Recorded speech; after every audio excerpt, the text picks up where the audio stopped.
on his way. Devil is on his way. Devil is on his way, motherfucker. The devil gonna make you pay. Fall to your knees. Devil is on his way. Fall to your knees. Devil gonna make you pay. Fall to your knees. Devil is on his way. Motherfucker, he's on his... Mountain Murders is an Appalachian true crime podcast. Listener discretion is advised. The show contains graphic language and depictions of violence. It may not be suitable for all audiences. We say fuck a lot. Hey guys, welcome back to Mountain Murders. It's spooky season. Boo. I'm Heather. And I'm Dylan. Are you excited? We are weeks away from Halloween. We are well into October. Autumn is here. Loving it. I can't wait. You can't? You love this time of year. I know. I've been seeing all the little pumpkin patches popping up. A lot of our local churches will have a little pumpkin patch. Been seeing the families out there picking their pumpkins, doing their little fall photos. I love it. You know, it seems like the kids are full of wonder and merriment this time of year. Do you remember as a kid, like, making the big leaf pile and running and jumping in it? Do I? That was like the best. Yeah, it was. Do kids do that today? I don't know. I don't know if they took the time to rake up the leaves. You know, I don't know about the quality of said leaves nowadays, you know, given the climate and such. Given the climate. Are these things you would think about when you think about a leaf pile? No, probably not. Okay. No, actually, I was thinking about how I would love to run and jump in these leaves, and they were all just like decayed, rotting leaves, and there would always be like the really wet ones at the bottom of the pile, and you just get all sorts of weird, nasty shit on your clothes, and there's probably like some dead bugs in there and stuff. Yeah, the pile can get pretty gross pretty quick. But, you know, we were kids. We didn't care. We were like, just fuck it. Throw caution to the wind. Jump in the big pile of leaves. So, you had a little something to talk about before we get into our story? So I guess we can take this with a grain of salt, but there is a team of specialists who investigate cold cases, Dylan, that say they have identified the Zodiac Killer. Wow. One of America's most prolific serial killers who terrorized communities in San Francisco, California in the late 1960s with a series of unsolvable riddles and brutal murders. The Case Breakers is a team of 40 former law enforcement investigators, some journalists, and some military intelligence officers. And they've tackled other famous mysteries like the D.B. Cooper hijacking case. Oh, yeah, that's a very strange story. The disappearance of former labor leader Jimmy Hoffa, and then a few other unsolved cases. And the group believes the killer is responsible for slaying hundreds of miles away, but those murders have never been linked to him. So the Zodiac Killer has been connected to 5 murders that occurred in 1968 and 69 in, as I mentioned, the San Francisco area. Zodiac, unlike a lot of serial killers, though, taunted authorities with these ciphers that he would send into newspapers and to law enforcement. Yeah, and teams of people have been working on these ciphers since back in the day, right? Yeah. Yeah, for decades, folks have poured over these ciphers trying to solve them. The slayings have spawned books, movies, documentaries. Of course, all of us true crime nuts, us amateurs and professional sleuths have looked over this case, and we've all tried to unmask the killer, right? Yeah, and it's amazing that they think they possibly have figured out who it was. Well, the Case Breakers, as they're calling themselves, are saying that the Zodiac Killer is a man named Gary Post, and he passed away in 2018. The team has dug into some forensic evidence and photos from the man's darkroom. And one image features scars on the forehead of Post that match scars on the sketch of the Zodiac Killer. Ooh. Yeah. Some other clues include deciphering letters sent by the Zodiac that revealed him to be the killer. And this is coming from a former counterintelligence officer with the Army who works on cold cases and believes that Gary's full name is in these anagrams. Wow. Interesting, huh? Yeah, I think that's one, you know, that that story's been gone over many a time, I guess I'll say. And to a degree, after a while, I'm just like, okay, Zodiac, we get it. You know what I mean? But I will say that he truly terrorized, and whoever he is, truly terrorized an entire region. I mean, for months and months. And Yeah, absolutely. I mean, everybody was talking about it. Everybody was scared. They were changing their lifestyle, what they did well, and he didn't definitely do. seemed to prey upon lovers, couples in like a lover's lane type of situation, whether it was a couple having a picnic at a lake or possibly in like a lover's lane setting. Yeah. So yeah, terrifying. Now, what we know about Post, he was an Air Force veteran, and he received some medical checkups for a gun incident at a hospital that was located 15 minutes away from one of the murder scenes. He wore a wristwatch that had I can't talk today. It had paint splatter on it, and they thought that that could have been. I guess it was collected at a murder scene, and they thought it could have been worn by the killer. This paint splattered watch, and it turns out that he actually painted homes for more than 40 years. They also found heel prints from the crime scene, a military-style boot, which matched some of the same ones that were found at the Zodiac crime scenes and the type that Post was known to wear. Well, I mean, that seems like some fairly strong circumstantial evidence. Yeah, I mean, we'll see about this. Of course, nothing has been absolutely confirmed, and we've had many of these,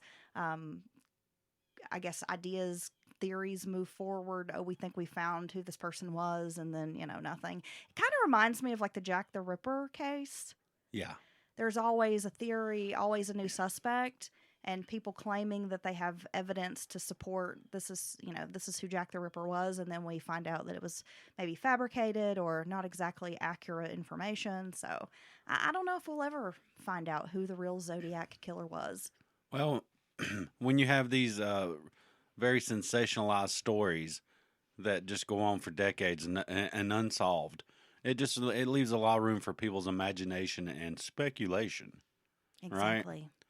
Right? Baby. Yeah. So as we are moving into the month of October, spooky season, we have surpassed 200 episodes, which is very exciting for us. I wanted to dig up a very grisly, ghastly type of case for the Halloween season, Dylan, and I think I have managed to hit the nail on the head with this one. Oh my God. This case is insane. That's Just all I'm going to say. a warning. I know we give a warning at the beginning of the episode, graphic depictions of violence, but this week's case, folks, definitely contains graphic depictions of rape, kidnapping, torture, and murder. So if you are disturbed by these things, you may want to skip this episode. And if you have small ones in the car, this might be best listened to later when you have your earbuds and you're taking a long hot bath or something, right? Yeah, when you're in the gym or at work and just staring around at people. Yeah, maybe blast this from your cubicle. Yeah, and just looking at them intently while you listen to this tale of murder. So, Dylan, I also want to apologize a little bit because the last few episodes, I feel like my voice sounds absolutely horrible. I've had the worst allergies the last month or so, and I feel like my voice is very frazzled. And right now I'm sort of battling a stuffy kind of head cold thing. And so I definitely feel like I sound a little frazzled. So bear with me with my little voice, okay? That's just how you sound. Is Dumb. It is. Oh. Yeah, I believe that. Yeah, see, I'm dealing with the same thing. I don't think people realize what goes on behind the scenes or how we sit here and itch and snot and choke.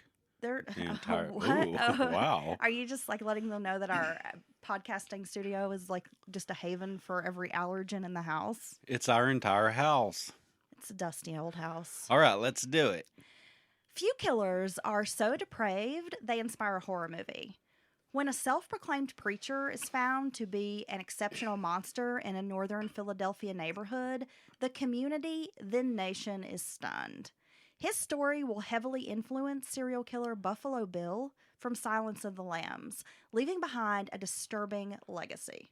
Oh my God. Anyone who inspires anything about Buffalo Bill has got to be scary. Well, there's a lot of speculation or links that Ed Gein has inspired Buffalo Bill. But once we get into this story, you're going to see how they borrowed from this real life horror story to create Silence of the Lambs, Buffalo Bill. Oh my God. Okay? I've got my lotion. Oh gosh, it puts it on the skin. It's on my skin. Gary Michael Heidnik was born November 22nd, 1943, to Michael and Ellen. Michael was a machinist and Ellen a beautician in Eastlake, Ohio. A year later, a brother named Terry was born just before the couple called it quits in 1946. Initially, young Gary and Terry went to live with their mother for the first 4 years after the divorce. Ellen was an alcoholic who struggled with mental illness. Gary and Terry were then sent to live with Michael and his new wife, Dorothea. Michael was also an alcoholic who frequently emotionally and physically abused his sons. My God. From an early age, Gary was a bedwetter. And as we know, bedwetting can create a lot of undue stress on parents and children. It can lead to anxiety and influence their willingness to create social relationships. Most parents would avoid talking about the child's bedwetting in front of others as, it's being sensitive to the child's feelings, and you're trying to help them through this difficulty. Well, yeah, a lot can come from that. Feelings of shame, anger. Why don't you get it? You're old enough. You shouldn't be doing this. Kids hiding the fact that they've wet the bed. So yeah, there's just a lot that goes into that. A lot of feelings. Michael was not this father. He humiliated his son by forcing the boy to hang soiled sheets from his second-story bedroom window, which faced the street. See, you see something like that in movies. Yeah, I've seen that multiple times, actually, in different movies. And just would be like, oh my God, I would be so devastated if I was that poor kid because there's this pissy sheet hanging out the window for everybody to see. Could you imagine? No. Horrifying. Pissy sheets are no good. Once, relatives recalled Michael severely beating Gary with a wooden toy plane after a bedwetting incident. So he was not a tolerable father. Like, he was not putting up with this at all. And I'm sure that humiliation and abuse only leads to more anxiety, which is probably going to lead to young Gary peeing the bed even more, right? Well, I would think. Certainly not the environment that's going to, whatever issue he's having, this is not going to make it better. And I think that some people's thought is if I embarrass them or humiliate them, which I don't, know why you would actively humiliate your child, but it's going to make them stop. Well, let's be honest. There have been times I've wanted to actively humiliate our children. Oh, no, I threatened to wear a hot dog costume and walk her into high school holding her hand. A good old-fashioned embarrassment when you're being a little shit is a different story. Oh, I'll get you back. But not like this. I mean, this is very damaging psychologically. It's cruel. It is. Well, Gary was a highly intelligent child with an IQ of 146. He was bullied and teased mercilessly by his classmates for a physical deformity. Gary's parents claimed that his misshapen head was a result of a head injury as a young boy when he fell out of a tree. So Gary's head has been described as football-shaped, which can only make me think of Stewie from Family Guy. Yes, either that or Hey Arnold. Yeah. He certainly had a football-shaped But he head. definitely has an oddly shaped head. And that would be tough. I mean, that'd be tough. You're going to get ridicule from your peers, people who don't know, just want to know. And I don't, I've never. Okay. Bullies, kids who taunt and tease are going to find something, even if you've got a normal shaped head. Right. They're going to make fun of something. That's just what they do. But to have this physical deformity, something you absolutely cannot help. Right. And then to be teased by kids, I mean, it's just really sad. It is really sad. And it's something beyond your control. Exactly. You can't even change your look or, it's, my God, it's a part of your body. Yeah. And your head, I mean, that's the most obvious thing people are going to notice first and foremost. Well, I've dragged this big noggin around. Did people tease you about your big ass head? No, because I would just bull run at them. With my out of control big wobble head. We're gonna have a contest, Dylan. I've decided we're gonna give away some merch on Instagram, and the contest is gonna be folks have to guess the circumference of your head, and whoever is closest is going to win some merch. Oh my God, is it going to be like the Price is Right setup? Yeah, can we run this contest starting this week? Yes, we just have to follow through. No, we're gonna. I'm sure some of our fans are like, these fuckers don't never follow through with their... That's not true. I follow through. I've mailed lots of things to folks, Dylan. I'm just kidding. We have a couple to mail right now. I got you. Okay, so in school, Gary was academically successful but had no friends. He was socially awkward, relatable. Gary began developing an attitude toward the other kids, claiming they were not good enough to be his friends. And this was a bit of a defense mechanism because he didn't have any friends. So he liked to tell himself it's because I'm too smart to be friends with these kids. Like, I'm too cool for these kids. Yeah, and that's the one thing I don't think we can forget with Gary is he does have this, rather significant intelligence brain of his. So some of these feelings and stuff, the things he's dealing with, could be twisted or viewed in a very different way than most people would look at it. Gary's stepmother was no better. If Michael was abusive to his children, Dorothea was an instigator. She joined in the taunting of Gary, often seeming to single him out for abuse. As a young teenager, Gary and Terry, these rhyming names are going to get me, Dylan. Gary, Terry, and their cousin Jerry. And Larry. Their sister Carrie came down here. Yeah. And their daddy was Harry. Oh, damn it. I mean, come on. So as a young teenager, Gary and his younger brother Terry attempted to run away from home, hoping to hitchhike all the way to California from Ohio. Wow. It's a great distance, right? But they were discovered before getting too far away. Michael then sent Gary to a military school in Staunton, Virginia.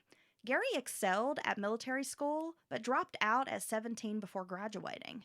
But he was said to be like a very on-point cadet, squared away, like his, teachers or commanding officers at this military school described him as, an absolute dream as far as a cadet goes. Well, and you've used this term, a squared away soldier and stuff in different stories and stuff you've told me. So that even in the military, that stands out, right? Yes. Someone who you never have to correct.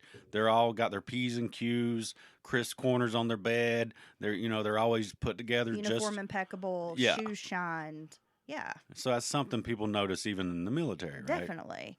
Well, he returns home to Ohio, enrolling in public school briefly before dropping out again.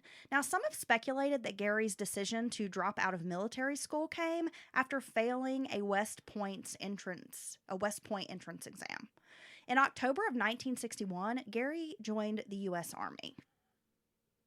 Gary was considered an excellent soldier during boot camp.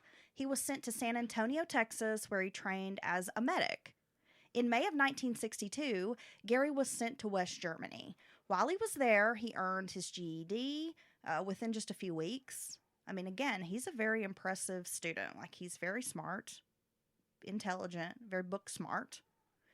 Gary wasn't happy with this assignment in the Army and felt that he wasn't getting the training that he wanted. He did not want to be in West Germany. Like, this just was not going over well for him for whatever reason. So he just... It's like he keeps trying to improve his life or control his life, is what it sounds like. But it's just not to his liking or exactly how he'd want it. Yeah, I mean, I don't know exactly why the resources I used didn't go into great detail about why he was displeased with his service in West Germany. But I imagine, it's post, World War II. It's the Cold War. The wall is still there. It was definitely a different time to be in West Germany, I'm sure. So in August of 1962, Gary began complaining about headaches, dizziness, and blurred vision. What is our problem? I was going to say, today? Does he have bird vision? He has some bird vision. Oh my God, Yeah. everywhere I go, there they are just fluttering around in the trees. Shitbird vision. That's a damn shitbird. Caca. Oh. I'm sorry. I will learn to enunciate in the next 5 minutes, I promise. No, it's what people come to expect. Old mush mouth bitch like you Yes. and a smoky mouth bitch like me on the Yup, mic. It's true. Well, treatment for these issues resulted in a doctor diagnosing Gary with some mental health issues. He was treated with stelazine. This didn't seem to help Gary, and he was sent to Philadelphia to a VA hospital in October of 1962 for further mental health treatment. While he was there, Gary was diagnosed with a schizoid personality disorder, and then the Army discharged him, and they gave him an honorable discharge. Oh, so they're like, let's just keep moving, Gary. We're not going to hold you up with a dishonorable or nothing to worry about. Right. And because of this, he will later be able to get financial compensation from the military. So With the honorable discharge, sorry. And that's a big deal. Dishonorable, basically, everything you've done's been for nothing. You're not getting any benefits. Is that how that works? Yeah, pretty much. Okay. So while staying in Philadelphia, Gary became a licensed practical nurse, otherwise known as an LPN. then enrolled at the University of Pennsylvania, but dropped out after a semester. Gary found a job working at the Veterans Hospital in Coatesville, Pennsylvania. He was eventually let go because of tardiness, absenteeism, and reportedly rude behavior toward patients. Oh, yeah, that's not going to be the qualities you want in an employee. Or like a nurse? Yeah, especially a nurse. Yeah. Yeah, like you have no people skills, you hate everyone, and you make them mad. And so we're just going to say that nursing's not for you, bud. Right. I mean, I've met a few And on- nurses in my day that seem to fit this description. And on top of that, you're late, and we can't count on you to show up. So let's just, again, keep it moving, Gary, right? I mean, this is kind of a theme. It is a theme. Gary was awarded 100% disability, collecting both veterans benefits and Social Security. Boom. Gary's struggles with mental health carried on. He would be hospitalized a total of 22 times and attempt suicide 13 times in his adult life. Wow. So it's obvious he has some issues. There are some problems. That he has some struggles dealing with. Yes. Now, by 1970, Gary's mother, Ellen, had been diagnosed with bone cancer. She was suffering the effects of alcoholism as well. Ellen committed suicide by drinking mercuric chloride. I don't even know what that is. I'm not sure either. I'm just going to guess mercuric. It's some mercury, maybe? Has some damn mercury in it. His mother's death, compounded with Gary's inability to hold down a job or have a social life, deeply impacted him. After Ellen's death, Gary attempted overdosing on drugs. Terry, his younger brother, was also in and out of mental health treatment facilities. Gary would later make claims that the U.S. Army forced him to take LSD. Wow, and this would be, what when he was in the Army would be in that window of time when allegedly military branches and the CIA were experimenting with LSD. Well, though it is true the military was experimenting with LSD, the tests mostly took place at the Edgewood Arsenal, which I believe is located in Maryland, and there are no documents showing that Gary was given the drug or part of the study, which, by the way, ended in 1967. Okay, so he claims to have been part of it, but there's nothing to back that up. Nothing to back it up. Absolutely.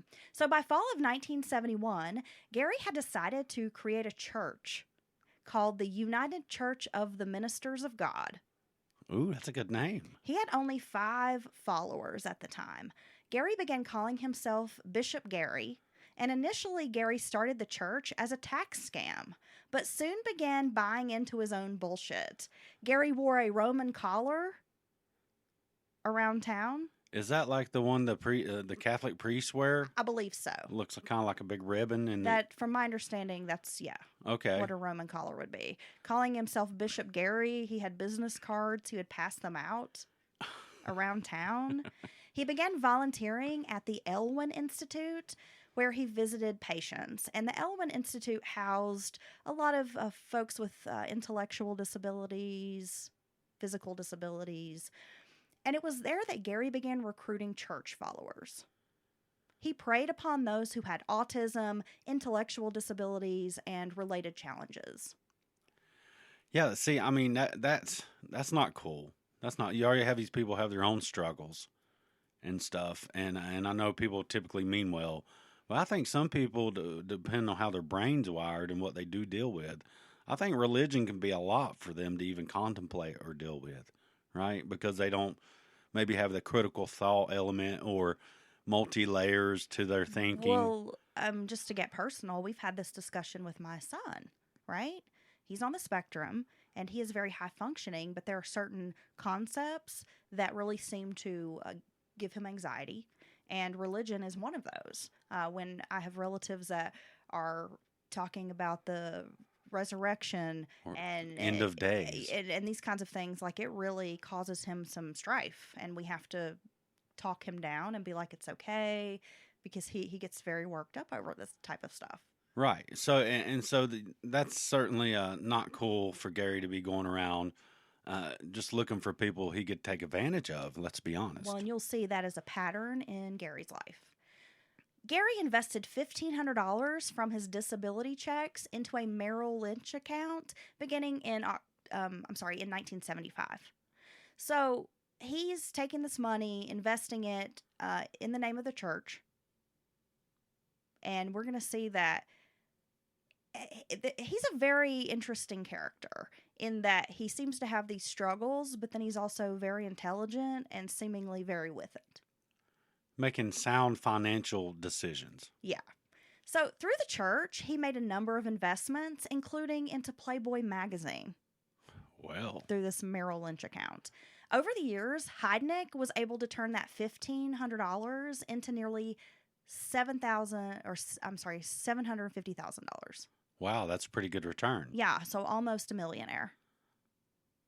Which that's a lot of money, and especially during this time period. Yeah, I mean that's going to be like a couple million. I don't know the exact number. Yeah. But that's a significant amount of money. In the 70s and 80s, definitely. The kind of money where you could draw, income from it for years. Exactly. So as money rolled in, Gary drove around town in a Rolls Royce and a Cadillac.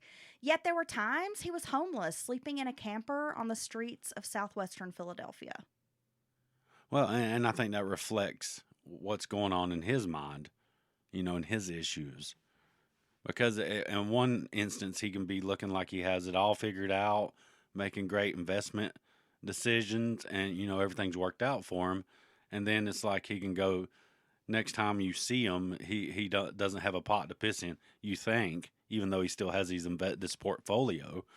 So, yeah, that's very interesting. So surprisingly, Gary's church services were being attended, though neighbors mostly said those who were in the congregation were homeless or were challenged. Gary bought a 3-story house where the church continued its business. Gary also rented out some of the bedrooms to tenants.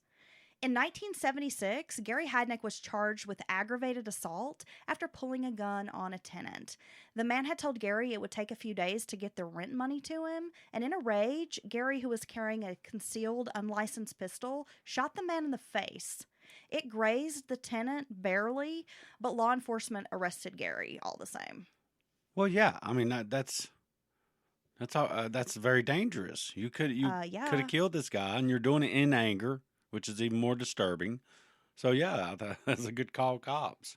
It was in the 1970s that Gary met a woman named Anjanette Davidson.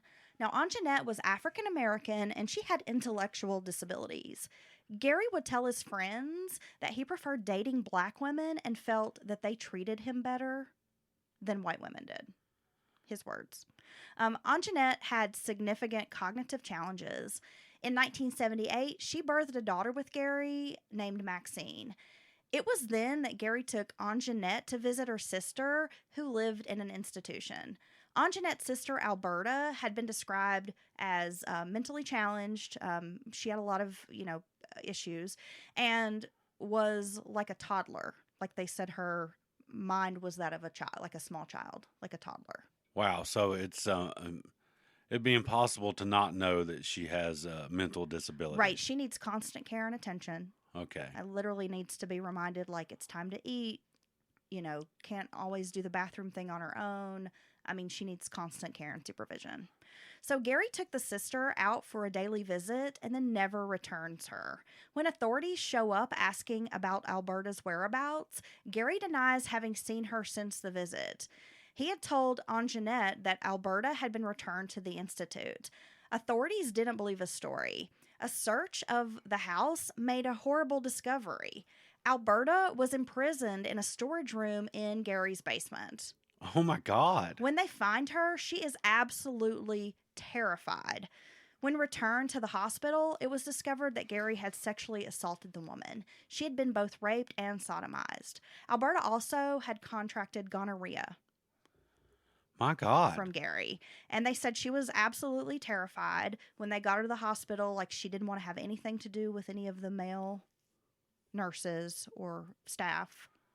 That she was, like, absolutely traumatized. So imagine, I mean, she's like a little child that's been taken, locked up, horribly mistreated, raped and abused.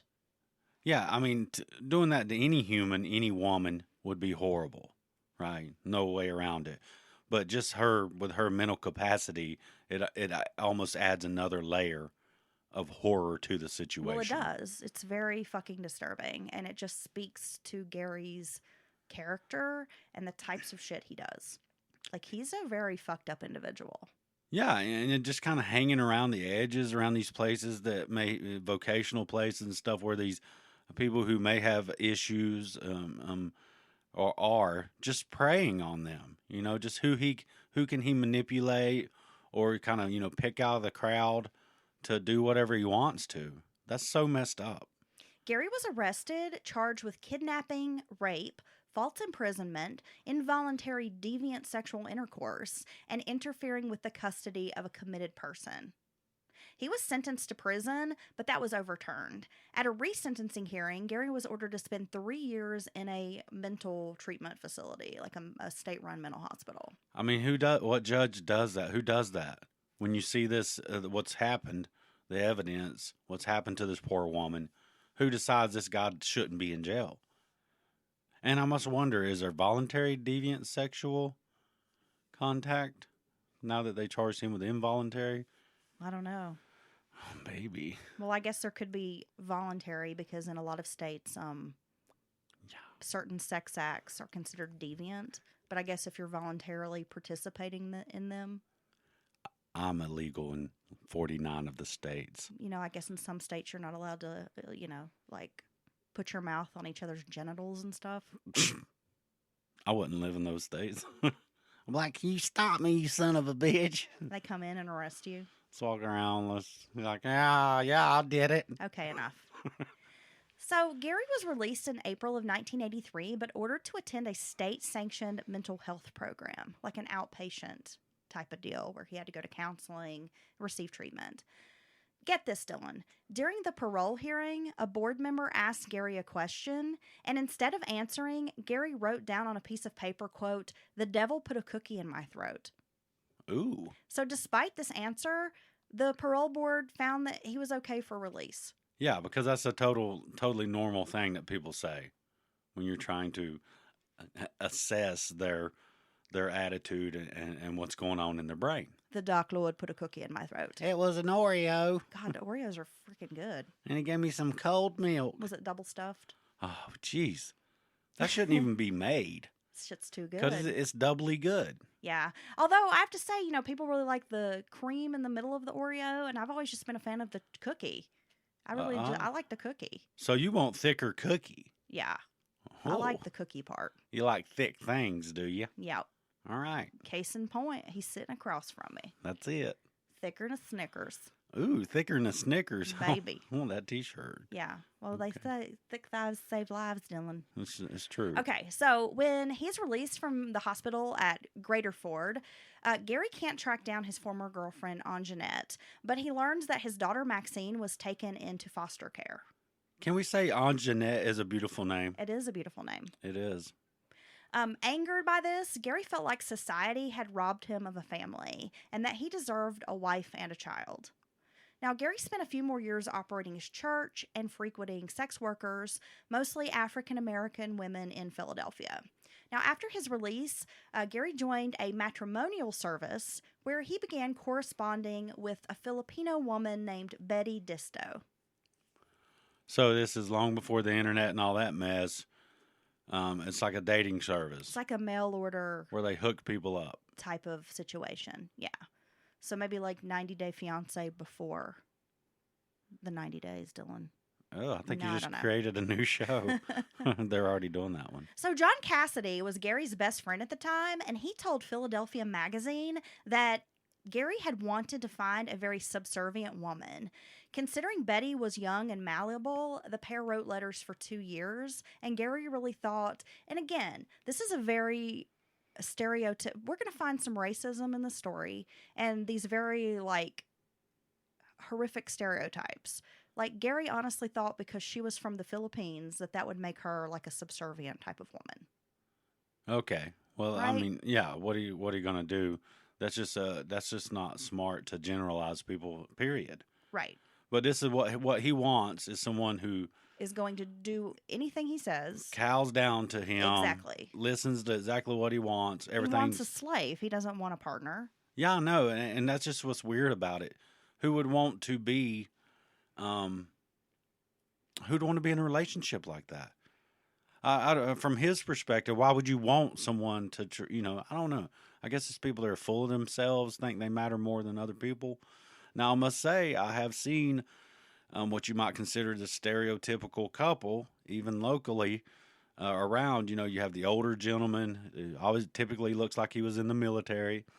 And then you have the quite younger, be it Filipino, Asian, person with them. And they're literally like walking around looking down at the ground and shit. And they won't even make eye contact with you. Not that you're staring at them, just in casual passing. And that just makes me wonder sometimes, like, if I see any woman with that demeanor, or any man rather, for that fact, are they okay? Are they in an abusive relationship? You know what I mean? I worked with a gentleman who had a wife that was from overseas, and everybody said that it was like a mail order situation, that he had basically picked her out of a catalog and married her. And she was a very sweet woman. They had a young child together, but there was a significant age difference. And he was very controlling. I mean, she was not allowed to drive, have a job. He controlled finances. I mean, it was like every aspect of this woman's life. And who am I to say that she was unhappy? I mean, maybe she was appreciative. She loved him. Maybe she was okay in this relationship. But just from an outsider's perspective, I often thought, like, is she okay? Is this an okay situation? It was like troubling to me. Yeah, I mean, honestly, how's that any better than the old Mormon men that would pick out of a catalog of young girls? I mean, honestly, But then again, there are cultural differences. So who am I to say that maybe that wasn't a good marriage for her? I mean, I don't know. And I'm not saying every relationship that starts like that. I'm sure there's plenty of great relationships out there. These are all just Dylan's brain farts while he walks around in public. Yeah, I'm sure someone's going to say we're offensive or something. Yeah, I'm not trying to offend. So basically, he finds this girl in this mail order catalog, and I say she's girl because she's very young when she starts communicating with Gary. I mean, I think she was basically like 18, 19, like fairly young. And, she's wants to meet a nice man, come to the United States, start a new life together. So in 1985, Betty did come to Philadelphia to meet Gary. And while she had found him very clean-cut and well-spoken in his letters, he seemed very intelligent and appeared to be very successful. What she found in the real Gary was, to say the least, a letdown. Kind of a mess, right? Well, his home that he owned was absolutely filthy. Like, filthy. Like, trash everywhere, food wrappers. Nobody's ever mopped, dusted, vacuumed this place. Okay. Like, it's just gross. So it's gross. It's nasty. He just lives in squalor. Gary was unkempt. He was scraggly. He usually wore dirty clothes. He's got that weird misshapen head that we've talked about. And so a lot of times he would kind of grow his hair out. And of course, this is like the 80s, but he would grow his hair kind of in the shaggy style, I guess, almost trying to mask his oddly shaped head. Right. He'd grow out a big bushy beard. Kind of looked a little bit like the Unabomber in some photos. That always helps you look more sane. Yeah. Well, the pair went ahead and married on October 3rd of 1985, just a couple days after she had made her way to the United States. So soon after they wed, Betty caught Gary in bed with another woman. See, why go through all that? You brought this poor girl, over, and who knows what she expects out of it and all that, and that's great. And to go through all that and then just turn right around and cheat on her. Like, I don't know why you even do all that. He forced Betty to watch him have sex with this other woman. Gary then proceeded to rape his wife. Betty was beaten and abused by Gary from the get-go, basically. In a few short weeks, she was able to reach out to members of the Filipino community in Philadelphia who eventually helped her escape the marriage. And that's good. Despite only being together a short period, Betty had become pregnant with Gary's child. He would not learn of his son's existence until 1987 when Betty filed for child support. Jesse John Disto was born in 1986. So they're only together a very short period, like maybe 2 months before she is able to get away from him. Basically, in the research, she had to kind of go into hiding. Like, she was terrified of him. And she's in a foreign country. She doesn't have family here. She doesn't have a support system. Thankfully, the Filipino community reached out, housed her, helped her get on her feet. But they were like hiding her out because she was afraid of Gary. So she basically instantly knew when she got here, this situation's not exactly what very I bad. thought it was. It's bad. And how can I get out of this situation? It didn't take her long. Absolutely. Which is good for her. You know, I think a lot of women would be terrified in this situation, but wouldn't be able to reach out to get the help. Maybe would be afraid to get help and would be stuck in it for a much longer period of time. Yeah, good for her. After Betty's abrupt departure from the awful marriage, Gary meets a woman named Gail Lincow, and they had a son together named Gary Jr. But like his other child, Gary Jr. was placed in foster care shortly after his birth. So now both of Gary's kids, Maxine and Gary Jr., have been placed into foster care. And this was also because his mother had intellectual disabilities and was unable to care for the baby, much like Anjanette. Well, I was going to say, it would. It seems that neither parent is able to take care of the child. In the meantime, Gary is running his church with an iron fist. He has absolute power and responsibility over the church, including the financial aspects. Gary's continuing to conduct church from the Cedar Avenue home that he owns. He had created a constitution with 18 articles. Each article was full of contradictions and reflected Gary's feelings of superiority. Some psychologists have estimated that Gary began the church as a way to prove to others he was better than them. Gary suffered delusions of grandeur, and the church only escalated this feeling for him. Well, and that makes sense. Well, for one, it's a great way to hide money, funnel money through. And you certainly, not everyone has a church. So I guess I could see can I say we're being assaulted by gnats? Yeah, right now, Heather is being attacked while she's trying to lay out this great story. I'm like, what is there, like a rotten banana under my seat or something? Like, Oh, what the fuck? I had some apple peels in my pocket. I'm sorry about that, y'all. Jeez, I know. They're everywhere. It's like, Oh my God, the ants and the gnats. it'd be like a horror movie. So, as we know, Gary preyed on mentally disabled people because he could easily manipulate them. Gary was known to abuse his church members verbally and physically. He's just an asshole, man. He is. Now, most of his young life and into his 20s, Gary was unable to have sexual relationships with women. He was socially awkward, and let's be honest, he was goofy looking, right? So not exactly a charmer. As a child, Gary had been known to be like a chronic masturbator. Jesus. And as an adult, Gary became hypersexual. He was having sex with prostitutes and various members of his church, including a young woman named Sandra Lindsay. When Sandra became pregnant, Gary offered to pay her $1,000 if she would keep the baby. But Sandra had an abortion, and Gary was devastated. Gary wanted a child. Actually, he wanted to have children. He wanted, like, a house full of kids. And so the two children he's fathered have been removed. Yes. And so I guess that bothered. But likely Gary just wants more people to control. Sounds possibly. It sounds like he struggles with some type of a sex addiction or some kind of, some issue there, right? Oh, definitely. I think that he definitely had some sort of hypersexual, like, addiction. Now, you say something like chronic masturbator, of people going, ho, chuckle. But, I mean, what that truly is, I'm guessing, is like you can't control yourself. And it's like inappropriate times. Inappropriate times, school, places. work, church. You're in basically, public. yeah. Yeah. So that's actually a really big deal and could be lots of consequences come from that. Yes. Well, it was in November of 1986 that Gary succumbed to the demons in his head. He came up with this idea, a plan. He wanted to kidnap, imprison, and impregnate 10 different women. It's a sound plan. He's really thought about it and went over all the ins and outs and put it together like a business plan of my poor slave kidnapped mothers of my babies.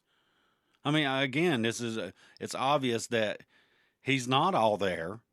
I mean, he's making these decisions and has intent, and I would say he's competent. But I mean, who thinks like that? Well, Who Gary thinks? is a fucking racist, misogynistic pig. And he is the kind of guy who thinks that women owe him something, that all women are here for is sex and procreation. And he's a fucking pig. And so, like the saying, he likes black women. It doesn't sound like he really likes black women. It sounds like is someone to control and like exert his superiority over them. Well, that's exactly what it was, Dylan. And I didn't go into too great of detail or talk at length about that. But according to his best friend, a man who knew Gary very well, that's exactly how he described Gary. He was like, he preyed upon black women, which one, Gary just had a sexual attraction to black women. Cool, right? Black women are beautiful. Why would you not? Exactly. Black is beautiful. But also, it was because he saw them as lesser because they came from poor communities. They often were, living in poverty, and he felt superior to them. So at the end of the day, Gary is just like fetishizing these women, and he's a fucking racist, misogynistic prick. Damn. Tell us how you really feel about Gary. Well, I will. He is. Gary's a dick. He is. So Josefina Rivera was a sex worker from North Philadelphia who lived with her boyfriend. After a fight, she departed their apartment to go make some money. As she was walking down the street, a white Cadillac DeVille approached. Inside was a plainly dressed white man who was wearing an expensive gold watch. So she's like, okay, here's a guy who's got some money. I need to make some money. They kind of work out a deal. Gary takes her to McDonald's, where they sat in silence while he drinks a cup of coffee. That's not weird. Now, or Josefina notices that his clothes were cheap and dirty, but that he was wearing a gold watch, a bracelet, and a gold chain around his neck. Plus, he was driving this really nice car, so she figured he was good for the money. After this awkward, quiet cup of coffee, he then drives her to a dilapidated house. Parked in the driveway was a Rolls Royce. I mean, just could you imagine the visuals of this? You got these guy has these two nice cars, a little, some jewelry, gold and stuff, but he's kind of gross. You're like, oh, I'm not sure. So Josefina's basically thinking this guy's like an eccentric millionaire or something, right? Like, right. He's got money, but he's obviously kind of eccentric and strange. Yeah, and he smells. So that's her thought. It's like, okay. Inside, the house was just as disgusting as she imagined from the outside. Josefina noticed trash piled up inside, and the home had clearly not been cleaned, probably ever. It's grody. She's grossed out. Who could? I don't know. I know everybody has different ideas of the house being kept and different habits, but just to this is just gross. And I just don't even know how you could even sit down and relax in this environment. It's so nasty. No. Just your descriptions of it gives me feelings. A dirty house gives me massive anxiety. I get worked into a frenzy over it and feel like I'm about to have a panic attack if I even feel like the floor is kind of dirty. And you'll be like, Heather, the house is fine. And I'm like, no, oh, it's awful. Well, and I just it's can't fine. deal with it. But just to, I mean, I don't know. I just don't know how you ever relax or enjoy your place. No, when I've been to, and I try not to be too judgmental, but when I've gone to people's houses and it's like filthy, I literally don't want to sit on the couch. No. Like, I know that's probably mean to say, but I've been to homes where I'm like, I don't want to sit on that sofa. I'll just stand here. Thanks. So this is almost like something out of a movie, what she's describing. Oh, yeah. This house sounds... This house of horrors. Super gross. Like the Texas Chainsaw Massacre house. Yeah. So what amazed Josefina was that there was a hallway which was papered with $1 and $5 bills. Wow. Yeah, and I mean, she's not a wealthy woman, and so she's seeing this hallway with all this cash, and she's like kind of mesmerized by it. Like, what the fuck, right? She follows Gary into a bedroom where they had sex on a waterbed. Yeah. Afterwards, she was dressing, and that's when Gary clutched two hands around her neck and began choking Josefina. She was able to loosen his grip, but that's when Gary grabbed her arms and started to tie her around the waist. Like, tie her arms together and tie this rope around her waist. Oh my God. So she's being attacked, and she doesn't know what the hell's going on. She thinks we just, did my thing, sex worker, whatever. And We so had a business transaction. yeah, I'm and trying to leave. I'm gonna get the hell out of here because this guy's kind of gross. And now she's being attacked and basically overpowered. He then drags her down to a cold, wet basement. She's tossed onto a dirty mattress, which is lying on the floor, and Gary shackles her ankles, and then he takes out some super glue and puts it in the clamps Oh my on the gosh. shackles. He even takes out a hairdryer and starts blowing hot air onto the glue, which is now in the shackle locks, to try to prevent her from escaping. So now you've gone from oh, this guy's pushy, or just a mean asshole, to terrified. Now you're in basically a dungeon, shackled to a dirty mattress on the floor, and this guy putting glue in the lock so you couldn't pick at it if you wanted to. Well, imaginably so, Josephina is like freaking the fuck out, and who wouldn't be, right? And what she noted was that Gary worked in a very calm, methodical fashion. That's even scarier. Yeah, so that's making her even more afraid of what's going to happen to her. And after he's finished with all of this, he crawls up on Josephina's body and puts his head in her lap. And that's when the pair falls asleep. Oh my God. Because she was like, at that point, she was so exhausted and so overcome with emotion that she was like, I just was so exhausted, I basically just passed out. And so he's like all curled up with her on Okay. this mattress. Yeah. That's kind of conflicting messages you're sending, right? Oh, certainly. Now, when Josephina awoke, she found a living nightmare. Searching her surroundings, the basement had been repurposed into a prison cell. A portion of the concrete floor had been removed, and a 3-foot pit had been dug down into the dirt under the concrete. I mean, I don't even know how you process seeing this. So again, very similar to Buffalo Bill, who kept his victims in a pit, Yeah. right? Gary explained that his plan was to bring 10 women to the basement. Now, Josephina scoffed at this plan. Like, you're a fucking idiot. That's never going to work. What are you doing? And this angered Gary.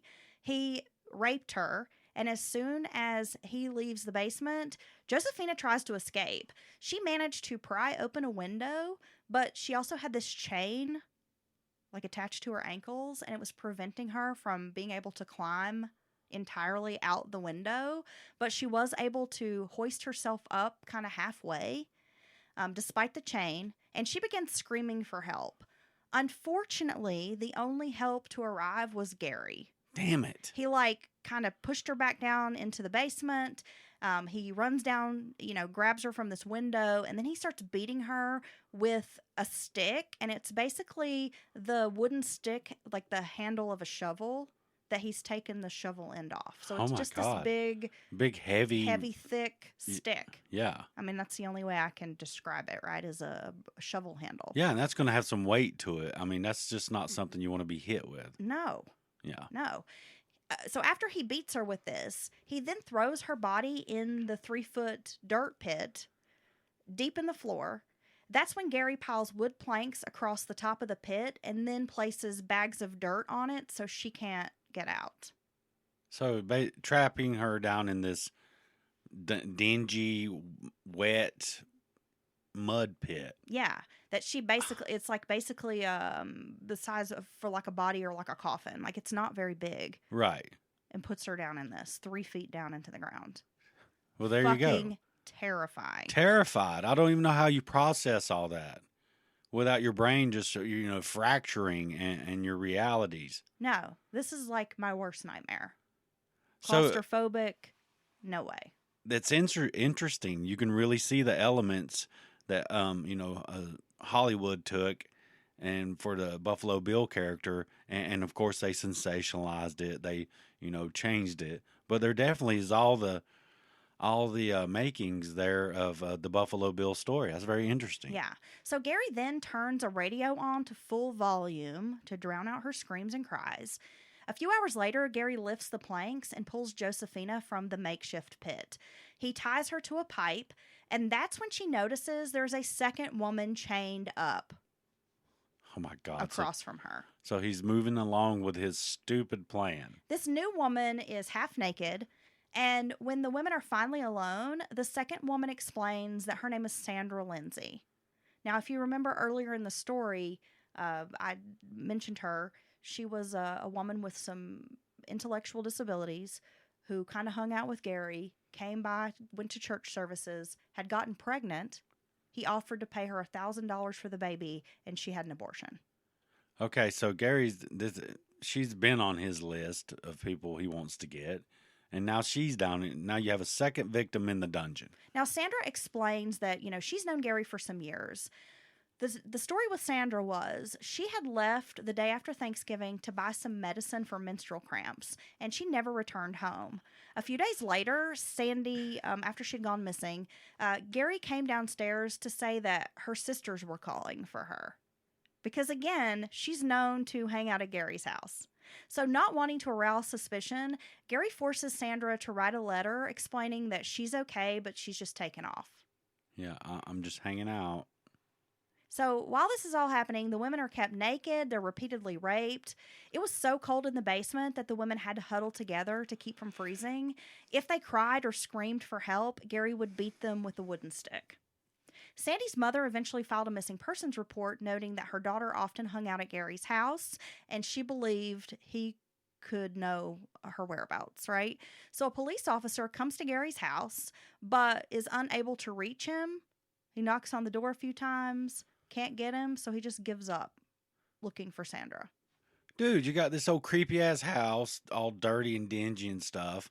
As an investigator, I'd be like, this looks like a house where someone would disappear from. So you're just going to give up, like, oh, they're not home, and then just never go back? It's just a missing persons report. You don't even make contact with the one person the family members are saying, look, you need to talk to this guy. Damn it, cop. Well, as Christmas approached, Gary told the women he needed another wife. 19-year-old Lisa Thomas was walking to a friend's house when Gary's Cadillac rolls up. Gary makes a lewd comment at her. Lisa is insulted, and she lets him know right away that she is not a prostitute. Gary apologizes profusely and offers to make it up to her by buying the woman dinner. He then offered to take her to Atlantic City. Well, she tells him, I don't have anything to wear to Atlantic City. So he hands her $50 and tells her he's going to take her shopping for some clothes. Oh, my God. Lisa got into the car, and Gary drove the woman to Sears, where Lisa bought a few outfits. He then takes her to dinner, and while they're having dinner, she gets a glass of wine and begins feeling ill, though she has only had a few sips of this wine. But she's starting to feel like maybe she's been drugged. Oh, my God. She's not feeling right at all. She's not drunk, but, she knows I'm fading. Something's not right. I think I've been drugged. And when she comes to, she's in the basement with the two other women. Man, that would be so damn scary to have a few sips of a drink and just almost instantly know that you're feeling woozy and that it's you don't know what it is, but it's some strong drug and that you're gonna pass out and there's just absolutely nothing you could do about it. And the last image you see is this guy with his big dumb misshapen head leering at you. Stewie's just leering at you. Yeah, all dirty and with his scraggly hair and his big Bushman beard or whatever.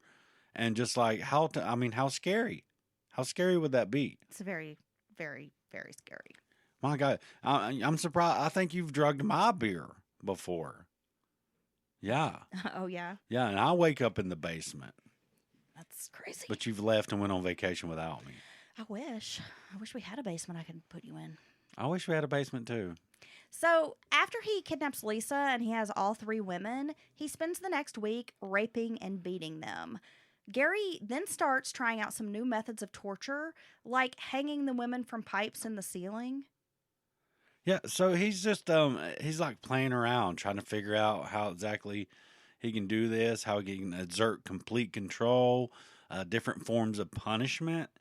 How strange that is. And these poor women, just, all they have is each other, the moments when they're alone and they can talk about, this is insanity. This is not something anyone could ever imagine going through in their life. Josephina devises a plan, and she begins basically playing Gary. She could see that any disobedience was met with abuse. Josephina begins telling him that she likes being his wife and she tries winning his favor. He would require the women to tell on each other if they broke the rules, and he would often force them to beat each other with the stick. Josephina began earning privileges from Gary, like he would bring her a hot dog or some chocolate. She would tell on the other women for violating Gary's rules, and that's when he would get her to start helping, like, beat the other women. So it was his way of pitting the women against each other. If she did what she was told by Gary, then he would reward her. He would let her sleep outside of the hole. But he would make it very clear that if she disobeyed him in any way, she could lose all of her privileges. Disobeying him was dangerous. When one of the women displeased him, Heidnik would put them on punishment. That means they would be starved, beaten, and tortured. Sometimes he would cut duct tape around their mouths and slowly jam a screwdriver into their ears just to watch them squirm. What the hell, dude? There's also another reason for the screwdriver that I'll get into here in a minute. That's terrifying. So about a week after, he brought in another woman, 23-year-old Deborah Dudley. But Dudley was not the kind of woman to go down without a fight. She had lived a very hard life on the streets and was not about to let Gary get the best of her. Some would say she was feisty, which is a very, not a good way to describe her because she's way more than feisty. So Gary's not the first asshole this woman's come across before in her life. No, she's like tough as nails. She's been fighting all her damn life She has. to protect herself from fucking men. Like Gary. And so yeah, she's not someone to be played with. It sounds No. like. And every time Gary would show up in the basement, Deborah was belligerent. She would call him names, challenge his authority, insult his manhood. Like, she would go out of her way to just, like, fuck with his head. And in some ways, it worked. With Deborah's arrival, the sexual abuse increased. Gary began raping the women multiple times a day and demanded that the other women start having sex with each other. When they were well behaved, he provided baby wipes and a portable toilet for them so they could clean themselves. After a while, he would reward the women with a shower, but sex would always follow. And they knew that was part of the reward. Was to get punished by having sex with Gary. Some days Gary fed the women only bread and water. Other days he would bring them Philly cheesesteak sandwiches. He began feeding the women canned dog food and then started beating them if they didn't clean their plates. Jesus. On Josephina's birthday, he brought the women Chinese food to eat. Then Gary added another victim to his pregnancy harem, 18-year-old Jacqueline Askins. So by now, Gary is convinced that Sandra Lindsay and Josephina are pregnant with his babies. This improves his mood for a short period. But then Gary catches Sandy trying to lift planks off the pit to, like, help the other women get up and out. He hangs her by one hand up from this pipe, and so her legs can, like, her feet barely touch the ground. Oh, my God. God. She's hanging by, like, this one arm. What a horrible position to be in. Yeah. She begins refusing to eat, and Gary starts force-feeding Sandy. She develops a high temperature, and her health is deteriorating quickly. After days of hanging in the basement, Sandy's body is limp. Now, at first, Gary says she's faking it, but as he starts to inspect her body, he realizes Sandy has no pulse. That's when Gary carries her body upstairs. What follows is horrifying. There's no other word for it. The four women downstairs can hear a power saw going on for hours. The sound of this horrible saw. Jesus. Now, could you imagine the poor women left? What they're thinking. What they're thinking. How they're feeling. The emotional torture, the contrast between eating, moldy bread one day and a Philly cheesesteak the next, and pitting them against each other. And he really does seem to have some kind of a loose plan to what he thinks he can achieve with this. And now here he has 4 or 5 women in his damn basement. So what we know about Sandy Lindsay is this. Gary chopped Sandra's flesh with a meat processor and claims to have fed the meat to his dogs. Other meat he mixed with dog food and is said to have fed to the captive women. Jesus. Although there is no definitive proof of this, they believe it happened, and he has alluded to this. Another layer of horror. There's so many layers of horror in this story, Dylan. It is very disturbing. So the stench upstairs is almost too much for neighbors to bear, and after a while they begin complaining. Law enforcement is sent over to Gary's house to check the source of the foul odor radiating from inside. Gary tells the cops he overcooked a dinner roast and burned it. Okay. Okay, Gacy. Must be your bad plumbing. So it seems you're not much of a cook there, Gary. It smells kind of like you've murdered and tortured and dismembered someone in here. Now, in the meantime, the women in the basement are devising different plans of attack against Gary.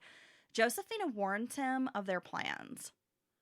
That's when Gary decides to puncture their eardrums with screwdrivers.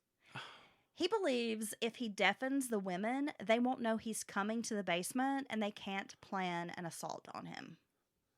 Oh, my God. But it doesn't work. It's just torturous pain for these women. One day, Deborah is being particularly defiant. After some insults are hurled at him, Gary grabs Deborah and leads her upstairs. Frightened, the other women are not sure what he's going to do to the woman. But when she finally comes back downstairs, he puts her in the pit, and she just appears to be in shock. Later, when the women are alone again, Deborah manages to tell them the horror she witnessed upstairs. Gary had Sandy's head in a pot on the stove. Her rib cage was being roasted in the oven. Other body parts were in the freezer. It took Deborah several days to recover from what she had seen upstairs. Like, she was so fucking disturbed. My God, the visual images, the smells, the sounds of this. I mean, I couldn't even imagine being put through this. And you're already wore down from the being trapped and kidnapped and raped and all these other abused and beat. And then to see that on top of it, like, sounds like something to the degree of, if you keep it up, this will be you, right? And I mean, I don't even understand how these women are able to even still be lucid. I mean, I don't know what word I'm looking for. Just like not totally out of your damn mind, you know? Gary had been escalating his torture of the women. What he decided to do next was remove insulation from the wires in the basement. And he would plug one end into a socket. Then he would take the exposed wires and tap them to the women's chains, giving them like a little zap. So he's hitting them with a 110 volts out of the wall there, likely, which is really dangerous currency, or it's really dangerous voltage. There's people out there like, he don't know nothing about no damn volts. But yeah, it's just again, being electrocuted or touching an electric fence. I hate that feeling, even on the smallest scale. So I don't know.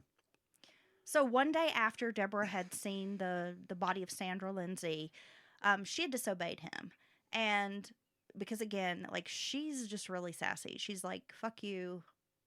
You're going to have to kill me. Fuck you, basically. So Gary fills the pit in the floor with cold water from a hose. He then forces 3 of the women inside this cold, wet pit, but not Josephina. He begins jolting them by touching the wire to their metal chains while they're in the cold water. Afterwards, Deborah Dudley is floating like half underwater, and that's when the women tell Gary, like, she's dead. He remains calm and tells the women, well, be glad it's not you. And that's when he pulls Deborah Dudley out from the watery pit and drags her body upstairs. My God.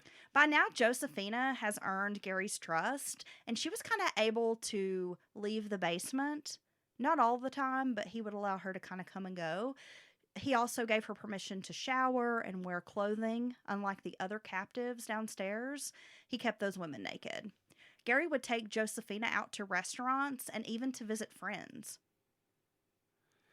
See, that's where I don't understand. You know, is she just trying to improve her situation, or, you know, wait for the proper moment to escape? Well, that is her claim, is that she is really trying to do both of those things. Although later, some of the victims and outside folks will say they think she was an accomplice. So we'll get into that in a minute. But yeah, he would like take her out to dinner. He would go hang out at his friend's house and he would take her. And the friend was like, I never knew anything was wrong. She didn't seem distressed at all. She was like laughing, joking, like having a great time, like she's just hanging out. So very strange, right?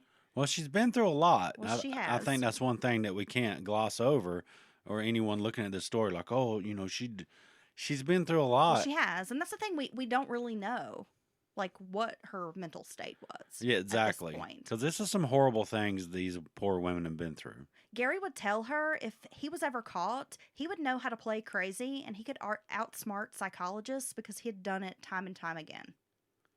Okay. After Deborah's death, Gary brought the women a mattress and he stopped making them sleep in the pit. He then gave them some blankets and eventually brought a TV downstairs. He did dump Deborah's body in a wooded area outside of Philadelphia with Josephina's help.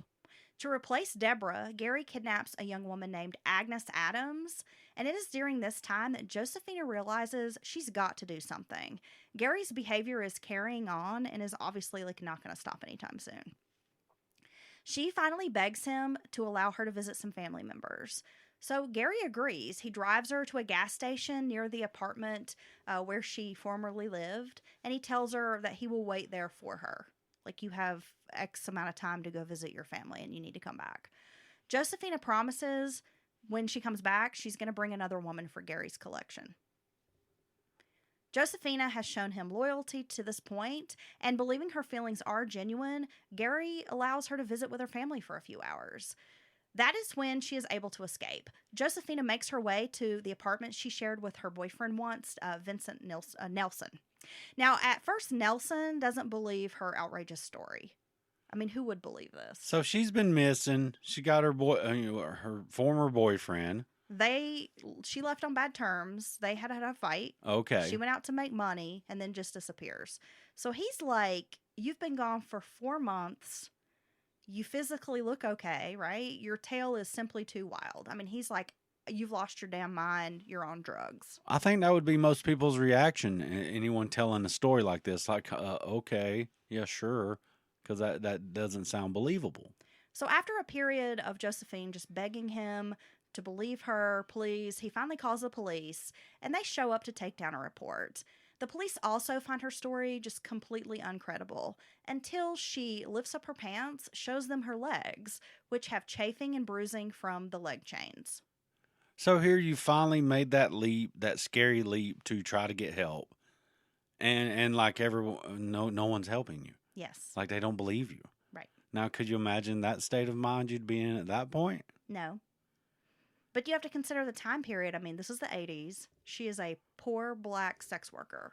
And we all know that law enforcement and the community at large don't typically care about these victims. No. Being she, in the cop's eyes, she's going to have 2 strikes against 3 strikes. A woman, poor, sex worker. And black. And black. Because, I'm sorry. The strikes just keep going. Right. So they're not going to take her serious. They're not going to go out of their way to help her, likely. No, which is disgusting. But they see the chafing and the bruising from the chains, and then, okay, her story is starting to make sense. They find Gary waiting at the gas station. Okay. So they finally get Gary, and on March 25th, 1987, around 5 a.m., police surround 3520 North Marshall Street in Philadelphia. Officers can't break down the door because of Gary's intricate lock system. The windows are covered in metal bars, and they have like crucifixes attached to the metal bars, Ugh. which police are like, what the fuck? They have to get a locksmith basically to come in to open the locks for them. And he's created this whole like weird intricate lock system that takes like some time to dismantle. So it's so stout they can't just bust the door in. Right. And there's no way to get in or out of the house. No. Inside the home. So it's disgusting. It's like a hoarder house. Trash everywhere. It stinks to high heaven. And we all know why. I mean, there's a fucking rotting corpse in the house. Right? Yeah. So they're just like, what the fuck is this that they've stumbled upon? But wait, Dylan, it only gets worse. Officers descend on the basement where they find 2 women chained up on a mattress. The women are fucking terrified and freaking out. And the officers have to explain, like, we're cops, we're here to help you. And the women are just, like, scared out of their mind. Yeah, they've been abused so long. Anyone who comes down those stairs in their mind's going to be another potential abuser, let alone if it's a man. they're not going to trust or go near any man, even when they're there saying, "Hey, we're here to help." I mean, I just imagine from the cops' perspective, finding these battered, tortured, Captives. captive women, and that's been going on for months and months and months, and just like, what the hell have we stumbled into? You know? Well, when the women finally are able to kind of calm down, they give the officers direction. So the cops are able to remove the dirt bags and some planks, and that's when they find Agnes down in the pit. The kitchen is like a horror movie. There is a fatty tissue of some kind boiling in a pot on the stove. They find an industrial food processor with some kind of meat inside. There are human remains, including ribs, in the freezer, along with Sandy's head, which has been cooked, by the way. Inside a closet, they find a huge collection of pornography featuring African American women, and it's like brutal, degrading pornography, which we all know having pornography in your possession is not a crime, but I think it just speaks to how Gary viewed these women. Well, certainly, and yeah, we're not here to kink shame anyone. Whatever you like, you get to like it. But I mean, I think most of us would agree that certain types of Really violent porn, pornography. be it child porn or really super violent, and just it has just these themes to it that there's nothing, it's hard to imagine why someone's into that. And if they are into that, it typically would change your view of that person because it's so damn hardcore. Because there still is such a thing as hardcore. And nowadays, it's hard to imagine, but I certainly feel that way. If I found some, just some brutalizing torture porn or something, I'm like, what the fuck? What's this person into, right? Right. And that's kind of what they thought. I mean, they've already got Gary. They've got these women Well, my chained God. up. And then they find this collection of porn that's just like, what the hell is this shit? It's like the same monstrous type of stuff that they're seeing downstairs Right. with these women. They had to use bolt cutters to remove the women's chains. And they were finally, very carefully transported to the hospital for care. Gary is arrested and taken into custody. He was arraigned on April 23rd of 1987 for kidnapping, murder, rape, aggravated assault, involuntary deviant sexual intercourse, false imprisonment, indecent exposure, simple assault, indecent assault, and unlawful restraint. Other inmates learn of Gary's house of horrors and pretty quickly beat him up. Because it's so bad, right? Yeah, he has to be moved to the mental health section of the jail and kept there because he can't be out in Gen Pop because somebody's gonna fucking kill him. So they had to put him in protective custody. Basically. And good. Fuck Gary.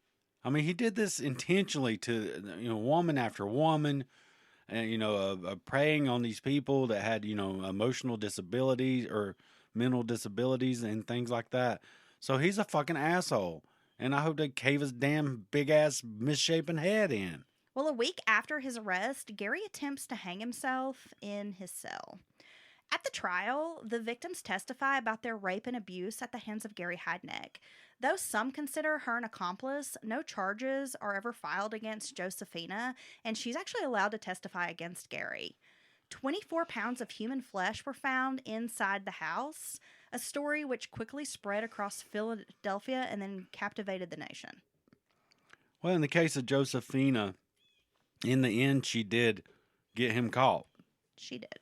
And the other girls rescued. So I think it would be just a wrong move to try to figure out exactly how or when she should have went about that stuff. Because, I mean, they were just abused and mentally tortured for so long. Your perspective on things, or when you do something, who is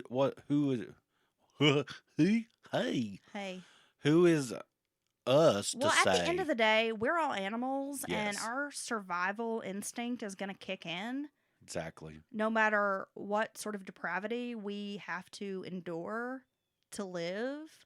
I mean, I think we see that the human spirits need to survive, is pretty strong. I mean, look at the fucking Donner Party. I mean, come on, I think when people are put in certain situations, they find themselves doing things they normally would never even consider. Well, and that's the thing. Even like telling on the other girls or doing anything to prove just her position or situation, I would not hold that against someone in that situation, because at a certain, like you said, at a certain point, our lizard part of our brain kicks in, and you're like, I would rather watch this other person be tortured than, as long as it's not happening to me. I mean, just so much there. June 20th, 1988, Gary's trial begins. He has a jury of 6 white, 6 black members. Gary Heidnik's defense tries to paint him as insane, but witnesses like his financial advisor describe Gary as highly intelligent, an astute investor who knew exactly what he was doing. So after a 10-day trial, the jury spends 16 hours deliberating. On June 30th, Gary is found guilty of the murders of Deborah and Sandy, along with 18 other charges. That's when he is sentenced to death. So during trial, Gary went out of his way to appear like a certain way. He wore a buckskin jacket with fringe and a Hawaiian shirt to trial. Oh, so he's trying to look like goofy and quirky and like this guy's just out of control, man. At times, he appeared to be drooling. Oh, my God. However, Gary's actions show that he was fully aware of what he was doing, as he went to great lengths to cover up the crimes and not get caught. Later, Gary's attorney, Chuck Peruto, admitted to trying to make Gary look insane and coaxing him to dress and act the part as his defense attorney. He was like, absolutely, I told him to do that shit. So minor outbursts, just kind of acting like this is no big deal, not being serious about it. But I think it comes down to what you say, all the stuff he did to cover his tracks and for months on end, have these women captive. A lot goes into taking care of your captives, even if you're not doing a great job of it, right? You got to feed them. You got to make sure, about getting them what little bit of food and water you can get them. So, yeah, I don't know. He's definitely disturbed, because no normal person would do this. But I think at the same time, he showed competency. Well, a neighbor named Doris Zabulka noted the difference in Gary's. She said the Gary she knew from the neighborhood was usually like neatly dressed, even if he was in dirty clothes, and that the attire he wore in court was nothing she'd ever seen before. She said it was obvious that Gary was trying to make himself look like Charles Manson. And that's a quote that she said he looked like Charles Manson. There you go. In January of 1989, Gary tries to overdose on Thorazine. But an execution day is finally set for 1997. Gary's daughter, Maxine Davidson, whom he's never met, and his ex-wife, Betty, file a stay of execution on his behalf. Both women say Gary is too mentally incompetent to be executed. The women spend 2 years fighting Gary's execution, but he is finally declared competent, and on July 6th of 1999, he was given a lethal injection. Yeah, they got his ass. So, of course, the question is, for a lot of folks, what was Gary's mental state of mind? I mean, as you mentioned, Dylan, he seems like he's a very highly disturbed person. Yeah, definitely disturbed. But was he mentally competent? I mean, in some ways, you've got multiple people saying that Gary has been faking mental illness his whole life, that he's highly intelligent, he knows how to manipulate the system, the tests, if you will, and has used that to his advantage almost, getting the full disability, whatever. But at the same time, he's obviously got some fucking problems, because who concocts this plan? Who does this shit? No, I mean, the plan is makes no sense. It's insane. And definitely, I think that... But what it boils down to is, did he know what he was doing was right or wrong when he did the actions? Don't you think that's the basic bottom line of what we, the word competency thrown around in court? He certainly covered up his tracks. He tried to hide what he was doing. He didn't have some kind of break from reality and an outburst and hurt someone or murder someone and just sit down, covered in blood right there and is discovered by someone, or call the cops, please come get me. I don't know what I've done. So, I mean, he's a disturbed individual. And this is a long-term crime. I mean, Yes. he's committed to kidnapping these women, impregnating them, delivering the babies at home, I'm guessing, right? And then raising the children and keeping these women in the house for, the rest of their lives? I mean, the logistics of caring for them, what little care he did do for them, and still trying to, have your normal everyday life, making good-ass investment decisions. That's typically not something people who are out of their mind or have breaks from reality do. I don't know. What do you think about Gary? I kind of think Gary's a faker.